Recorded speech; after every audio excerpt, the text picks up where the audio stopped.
नमस्कार. आज आपण इलेक्ट्रॉनिक्सच्या दुनियेतील एका लहानशा पण अत्यंत महत्त्वाच्या घटकाविषयी बोलणार आहोत. हो, आपण बोलतोय डायोड क्लिपिंग सर्किट्सबद्दल. हे ते सर्किट्स आहेत जे आपल्या महागड्या उपकरणांना सुरक्षित ठेवतात आणि आपल्या डिजिटल जगाला आकार देणाऱ्या सिग्नल्सना घडवतात. कधीतरी असा विचार मनात आलाय का की थंडीच्या दिवसात स्वेटर काढताना किंवा दाराच्या नॉबला हात लावल्यावर जो एक छोटासा शॉक बसतो तो आपल्या नाजूक स्मार्टफोनला क्षणात खराब का करत नाही? या साध्या प्रश्नातच इलेक्ट्रोस्टॅटिक डिस्चार्ज म्हणजेच ESD नावाची एक मोठी समस्या दडलेली आहे. आणि हा धोका अजिबात छोटा नाहीये. त्या एका छोट्याशा ठिणगीमध्ये हजारो व्होल्ट्सची ऊर्जा असू शकते. ही ऊर्जा आपल्या मोबाईलच्या चिपमध्ये असलेल्या लाखो करोडो मॉस्फेट्सच्या नाजूक गेट ऑक्साईड लेअरला सहज तोडू शकते आणि एकदा हे नुकसान झालं की ते कायमस्वरूपी असतं. मग ह्या धोक्यापासून आपल्या डिव्हायसेसना वाचवतं तरी कोण? इथेच आपल्या आजच्या कथेचा नायक समोर येतो. डायोड क्लिपिंग सर्किट हाच तो अदृश्य बॉडीगार्ड आहे जो ESD सारख्या धोक्यांना आत शिरण्यापासून रोखतो. तर हे क्लिपिंग सर्किट म्हणजे नक्की काय आहे? अगदी सोप्या भाषेत सांगायचं तर हे एक असं सर्किट आहे जे येणाऱ्या सिग्नलच्या अनावश्यक भागाला म्हणजे त्याच्या शिखरांना कापून किंवा क्लिप करून टाकतो. म्हणूनच याला लिमिटर किंवा स्लायसर असंही म्हणतात. याचं मुख्य काम आहे सिग्नलला हवा तसा आकार देणं. आता प्रश्न येतो की हे क्लिपिंग होतं कसं?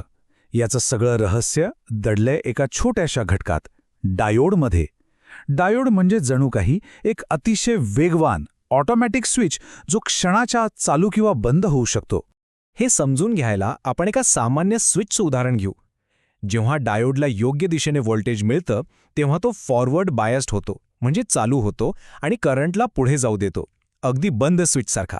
आणि जेव्हा व्होल्टेज उलट्या दिशेने येतं तेव्हा तो रिव्हर्स बायस्ड होतो म्हणजे बंद होतो आणि करंटला थांबवतो, अगदी उघड्या स्विचसारखा. हीच चालू बंद होण्याची क्रिया क्लिपिंगचा मूळ आधार आहे. चला आता पुढे जाऊन बघूया की हे प्रत्यक्षात कसं घडतं. क्लिपिंग सर्किट्सचे मुख्यत्वे दोन प्रकार आहेत, सिरीज आणि शंट. सिग्नलला आकार देण्यासाठी हे जणू काही दोन वेगवेगळे हत्यारे आहेत. सिरीज क्लिपरमध्ये डायोडला लोडसोबत एका सरळ रेषेत म्हणजे सिरीजमध्ये जोडलं जातं. यामुळे काय होतं, जेव्हा सिग्नलचा पॉझिटिव्ह भाग येतो तेव्हा डायोड बंद राहतो आणि तो सिग्नलचा भाग आउटपुटपर्यंत पोहोचूच देत नाही. आणि जेव्हा सिग्नलचा निगेटिव्ह भाग येतो तेव्हा डायोड चालू होतो आणि सिग्नलला आरामात पुढे जाऊ देतो, म्हणजे अर्धा सिग्नल कापला जातो. आता शंट क्लिपरमध्ये गोष्ट थोडी वेगळी आहे.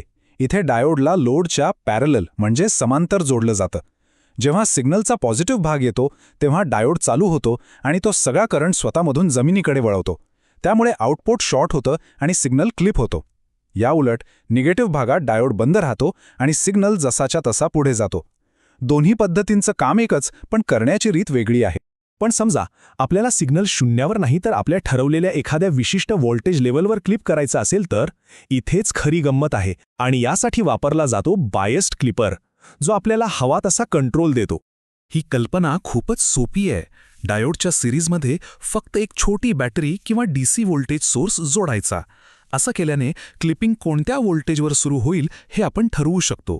म्हणजे डिझायनर्सना पूर्ण स्वातंत्र्य मिळतं की सिग्नलला नेमकं कुठे कापायचंय. कोणत्याही बायस्ड क्लिपिंग सर्किटचं काम कसं चालतं हे समजून घेणं खूप सोपं आहे. फक्त या 3 पायऱ्या लक्षात ठेवायच्या. 1. डायोड चालू असताना आउटपुट काय असेल. 2. डायोड बंद असताना आउटपुट काय असेल. आणि 3. कोणत्या इनपुट व्होल्टेजवर डायोड चालू किंवा बंद होईल. बस. आणि हा फरक इथे अगदी स्पष्ट दिसतोय. एक सामान्य शंट क्लिपर नेहमी साधारण 0.7 व्होल्टवर क्लिप करतो. पण बायस्ड क्लिपर वापरून आपण ही पातळी आपल्याला हवी तशी बदलू शकतो, म्हणजे 2.7 व्होल्टवर किंवा इतर कोणत्याही लेवलवर सेट करू शकतो. बरं, ही सगळी थिअरी तर झाली, पण हे सर्किट आपल्या रोजच्या आयुष्यात खऱ्या जगात कुठे वापरलं जातं? चला या नायकाच्या काही मिशन्सवर नजर टाकूया. याची उपयुक्तता खूपच जास्त आहे. इंटिग्रेटेड सर्किट्सच्या संरक्षणापासून ते सिग्नलला हवा तसा आकार देण्यापर्यंत, आवाजातील अनावश्यक गोंगाट म्हणजे नॉईज काढून टाकण्यापासून ते अगदी आपल्या घरातल्या FM रेडिओ आणि TV रिसिव्हर्सपर्यंत क्लिपर सर्वत्र आहेत. आता आठवतंय का आपण सुरुवातीला फोनचा प्रश्न विचारला होता? त्याचं उत्तर इथे आहे. आपल्या फोनमध्ये 2 डायोड्स वापरून एक शंट क्लिपर तयार केलेला असतो. जेव्हा स्टॅटिक शॉकचा धोकादायक व्होल्टेज येतो तेव्हा हे डायोड्स बॉडीगार्डसारखे पुढे येतात आणि त्या अतिरिक्त व्होल्टेजला सुरक्षित पातळीवर आणून आपल्या फोनच्या नाजूक सर्किट्सना वाचवतात. क्लिपर्सचा अजून एक खूप महत्त्वाचा उपयोग म्हणजे वेव्हफॉर्म शेपिंग. 2 डायोड वापरून आपण गोलाकार साइन वेव्हच्या वरच्या आणि खालच्या दोन्ही बाजू कापून त्याचं रूपांतर एका चौकोनी वेव्हमध्ये करू शकतो. डिजिटल कॉम्प्युटर्स आणि रडार सिस्टम्ससाठी ही एक अत्यंत आवश्यक प्रक्रिया आहे, कारण ते फक्त 0 आणि 1 च्या भाषेत काम करतात. कम्युनिकेशन सिस्टममध्ये जसं की FM रेडिओ मुख्य सिग्नलसोबत अनावश्यक खरखर किंवा गोंगाट येऊ शकतो. क्लिपर सर्किट काय करतं ते या नॉईजच्या लेवलच्या थोडंसं वर क्लिपिंग लेवल सेट करतं आणि तो सगळा गोंगाट कापून टाकतं. यामुळे आपल्याला एकदम स्वच्छ आणि स्पष्ट आवाज मिळतो. एवढंच नाही तर क्लिपर्स अचूक मोजमाप करण्यासाठीही वापरले जातात. समजा आपल्याला हे जाणून घ्यायचं आहे की एखादा सिग्नल 5 व्होल्टपर्यंत कधी पोचला.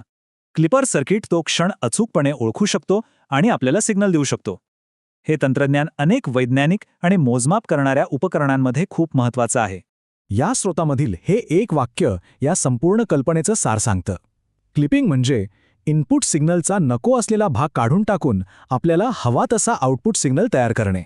तर आपण पाहिलं की एक साधा डायोड आणि रेझिस्टर वापरून बनवलेलं हे सर्किट किती महत्त्वाचं आहे. आपल्या फोनच्या संरक्षणापासून ते कम्प्युटर आणि कम्युनिकेशनच्या जगाला आकार देण्यापर्यंत हा छोटासा डायोड क्लिप खऱ्या अर्थाने आधुनिक तंत्रज्ञानाचा एक मूलभूत आणि अविभाज्य आधारस्तंभ आहे. आजचं विश्लेषण इथेच संपत आहे, पण एक विचार नक्कीच मनात येतो. या डायोड क्लिपरप्रमाणेच इलेक्ट्रॉनिक्सच्या जगात असे आणखी कोणते छोटे आणि साधे घटक असतील जे पडद्याआड राहून आपल्या डिजिटल जगाला चालवत असतील? विचार करण्यासारखी गोष्ट आहे, नाही का?